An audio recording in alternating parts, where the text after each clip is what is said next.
Tenemos, en este punto es muy importante entender que ya hemos avanzado, digamos que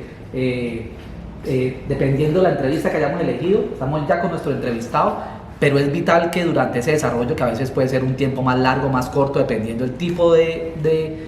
documental, de entrevista que estamos haciendo, deben haber unas fases, unos pasos que se van dando durante todo el desarrollo de la entrevista. Emanuel nos va a contar un poco en su experiencia cuáles son estos pasos y estas fases que desarrollamos durante una entrevista. Listo. Para estructurar bien una entrevista necesitamos entender que hay 4 momentos, ¿cierto? La primera fase, que es la fase de preparación, está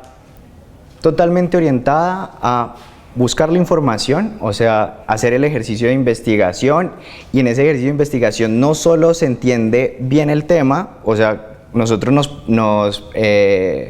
nos acercamos a estos conceptos que vamos a tocar o el tema del que vamos a abordar, sino que también nos acercamos al personaje que vamos a entrevistar. O sea, tenemos que entender a quién le vamos a hablar, porque ese ejercicio de alguna manera nos va a dar la confianza para que la entrevista sea realmente una entrevista tranquila y no perdamos el control de la misma. La segunda fase ya es la fase de presentación, en la que la persona que va a hacer la entrevista se presenta y establece las reglas del juego. Es decir, ponemos sobre la mesa cuánto va a ser la duración de esta entrevista, cuál es el objetivo de la misma, y sobre todo se establecen ciertos códigos. Por ejemplo, que si el entrevistado necesita interrumpir porque le duele la garganta o porque emocionalmente se ve afectado, pues se puede pedirlo con total tranquilidad. Así como que el equipo realizador necesita interrumpir el proceso porque hay fallas en cámara o en sonido, y esto se establece para que haya total tranquilidad y no se sienta cierto momento de tensión porque alguien decida interrumpir.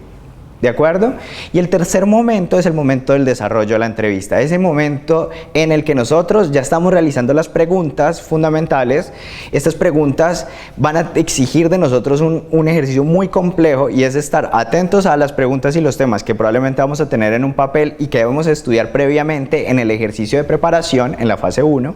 pero también exige un ejercicio de constante observación al entrevistado, un ejercicio que exige una conexión visual, pero también una atención sobre el comportamiento físico de la persona. Podemos detectar, viendo a la otra persona, si hay algo que lo intimida, algo que le incomoda, y con ello saber si vamos por buen camino o no vamos por buen camino. Si en algún momento perdimos al entrevistado porque empezó a distraerse, o esa persona empezó a olvidarse de lo que tendría que responder, ¿cierto? Esa observación atenta también nos permite, sobre todo en el método de entrevista semiestructurada y a profundidad, saber dónde ahondar. Ese ejercicio también exige un proceso muy complejo, y es, sin perder la conexión visual, nosotros llevar pequeñas notas que se recomienda que sean palabras claves, que en el caso tal de pasar de una pregunta a la otra podamos saber si se ha tocado o no los temas importantes que requerimos, y si no se han tocado, cómo en algún momento volver a ellos.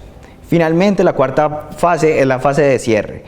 que es una fase sumamente importante porque no solo nosotros tenemos que quedar en un acuerdo de tranquilidad y de amabilidad con la persona que entrevistamos, sino que también es un momento en el que podemos cerrar a nivel como narrativo el proceso. O sea, podemos acudir a un ejercicio muy simple, como por ejemplo retomar conclusiones, ¿cierto? De acuerdo a lo que usted me ha dicho, puedo concluir que, y hacemos este ejercicio, quisiera agregar algo más, y ese ejercicio, que es un ejercicio memotécnico y es un ejercicio también de asegurar elementos que en el campo político son sumamente importantes, también nos permite decidir si tuvimos una entrevista acorde a lo que estábamos buscando, si se cumplió ese objetivo. Si ese objetivo no se cumplió, de pronto en ese cierre podríamos hacer una última pregunta que sea una pregunta conclusiva. Y la entrevista cierra estableciendo un último diálogo que por lo general lo debería establecer la persona que entrevista.